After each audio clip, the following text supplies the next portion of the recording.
pour moi, c'est juste incroyable de pouvoir terminer ma carrière sur la plus belle des compétitions, en France, à Paris, dans la ville où je vis depuis 10 ans, devant ma famille, mes amis, les fans de hand français, les fans de sport français. C'est juste incroyable. Donc j'essaie de pas trop penser à tout ce qu'il y a derrière, à comment j'en suis arrivé là, mais juste de me dire d'avoir cette chance-là, même si j'ai beaucoup travaillé et que je me suis beaucoup entraîné pour pouvoir avoir cette opportunité-là, mais d'être là aujourd'hui à 40 ans, dans la meilleure équipe au monde, de pouvoir encore être à ce niveau-là, c'est juste fou et j'ai envie de le savourer à fond.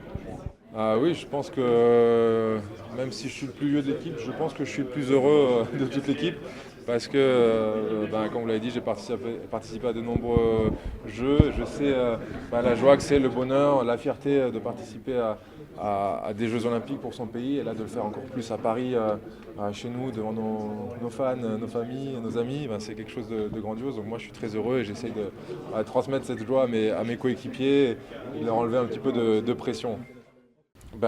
C'est une immense fierté évidemment. Déjà d'être capitaine de cette équipe de France, en soi c'est quelque chose d'exceptionnel pour moi parce que c'est une équipe que je suis depuis que je suis tout petit et on sait toute l'histoire prestigieuse de cette équipe de France et tout ce qu'elle a amené à la France. Donc forcément extrêmement fier et heureux d'être capitaine de cette équipe. Après pour moi c'est aussi un peu anecdotique. C'est toujours l'équipe et le groupe qui est mis en avant.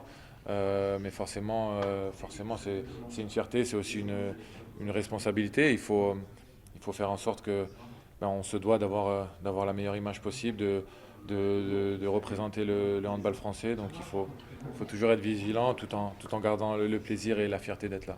Non, mais pour l'instant il n'y a pas de message en particulier. C'est justement de pas pour l'instant se mettre trop de pression, essayer de rester dans l'instant présent, de penser aussi à cette notion de plaisir, de la chance qu'on a d'être là, du privilège. Je pense que c'est un groupe quand même qui a beaucoup d'enthousiasme, beaucoup de joie. On est tous on s'entend tous bien. Il y a vraiment une bonne ambiance dans le groupe. Donc je pense que ça c'est essentiel de garder ça, de pas se laisser écraser par le poids de l'événement. C'est la clé.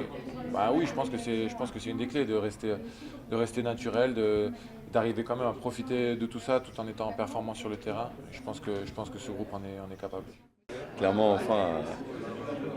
bon là vous nous prenez encore 1 heure de notre temps, donc on n'est pas encore dans le village. Vous nous embêtez un peu. Non, plus sérieusement, c'est sûr qu'il y a beaucoup d'excitation à l'idée de rentrer dans le village. On ne l'a pas encore vu. On a croisé les filles hier à la maison du handball qui nous racontaient à quel point il était exceptionnel. Et nous, on est là en train d'attendre. On se languit à l'idée de rentrer dans le village. Et après avoir vu aussi le bain de foule hier à la maison du handball, on a hâte de commencer cette compétition. Non, pas forcément. On est champion d'Europe en titre, donc on a déjà une pression par rapport à ça. On est tenant du titre olympique aussi, donc on a aussi une pression. On est vice-champion du monde, voilà, je peux en rajouter plein des pressions. Encore une fois, je pense que c'est juste... il y a un questionnement par rapport à ce que ça va être de vivre ces JO à Paris, pour vous comme pour nous d'ailleurs en tant qu'athlète, parce qu'on ne sait pas ce que c'est. Les derniers c'était il y a 100 ans et je pense qu'il n'y a personne qui les a vécus ici, à moins qu'il y en ait un qui m'arrête. Donc c'est sûr que ça va être quelque chose de très particulier par rapport à ça. Maintenant, ça reste une compétition de handball et sur l'aspect purement handballistique, on est dans notre domaine, on est chez nous, on a l'habitude, on a eu la chance de jouer le championnat du monde en 2017 ici, on l'a remporté. Espérons que ce soit la même finalité. En plus, on va passer par Lille où on avait eu de beaux résultats, donc espérons que ce soit du même acabit.